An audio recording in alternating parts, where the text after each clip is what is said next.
আমরা নিজেদের ক্রমেই প্রস্তুত করছি যে বিষয়গুলোকে সবগুলো প্রতিষ্ঠানকে রেজিস্ট্রেশনের আওতায় নিয়ে আসা এবং তাদের তত্ত্বাবধান করা যে তারা কি কারিকুলাম অনুযায়ী তাদের শিক্ষা দিচ্ছে কিনা, ঠিকমতো চলছে কিনা। আমাদের দায়িত্ব হচ্ছে যে সরকারি প্রতিষ্ঠানগুলোকে মানসম্মত করা, প্রাথমিক শিক্ষাকে এটা সর্বজনীন এবং এটা বাধ্যতামূলক বলে ঘোষণা করেছেন। ফলে প্রাথমিক শিক্ষার দায়িত্ব সরকারের, কিন্তু আমাদের দেশে এর পাশাপাশি কিছু বেসরকারি উদ্যোগও আছে।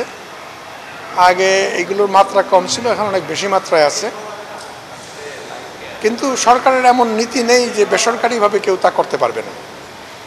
যদিও সরকারের নীতি হচ্ছে যে আমাদের প্রত্যেকটি বিদ্যালয় গমনোপযোগী শিশু প্রাথমিক বিদ্যালয়ে ভর্তি হবে, এটা বাধ্যতামূলক এবং সরকারের ব্যবস্থা রয়েছে সেই জন্য। কিন্তু এর পাশাপাশি কেউ যদি বেসরকারিভাবে তা পরিচালনা করে সেটা নিরোধক কোনো নীতিও নাই, ফলে সেটা চলবে, এটা ধরেই নেওয়া হয়। কিন্তু যেটা গুরুত্বপূর্ণ প্রশ্ন সেটা হচ্ছে এই বিষয়গুলো অবশ্যই সরকারের নিয়ন্ত্রণাধীন হতে হবে।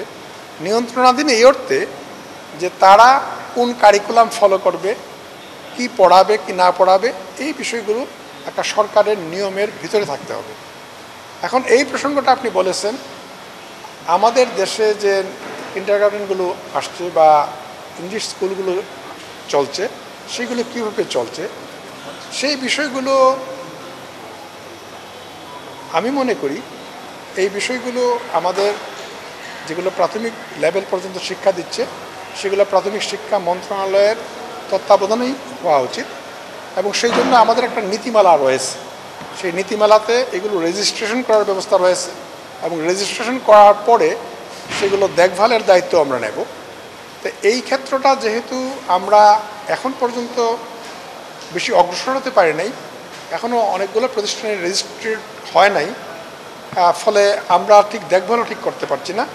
কিন্তু আমরা নিজেদের ক্রমেই প্রস্তুত করছি যে বিষয়গুলোকে সবগুলো প্রতিষ্ঠানকে রেজিস্ট্রেশনের আওতায় নিয়ে আসা এবং তাদের তত্ত্বাবধান করা যে তারা কি কারিকুলাম অনুযায়ী তাদের শিক্ষা দিচ্ছে কিনা, ঠিকমতো চলছে কিনা।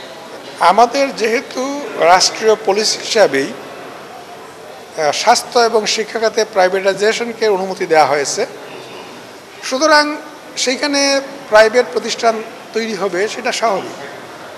এখন কারা কোথায় যাবে, মানুষরা ফ্রি, কারণ আমি বলতে পারি না যে তুমি আমার এখানে আসতে বাধ্য বা তুমি ওখানে যেতেই বাধ্য।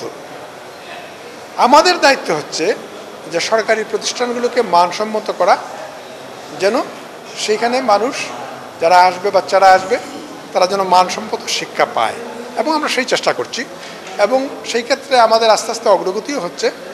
এবং তা যদি হয় তাহলে আমি আশা করি আমাদের বেশি সংখ্যক শিশুই আমাদের বাচ্চা বিদ্যালয়ে এখনও আছে এবং আরও আসবে।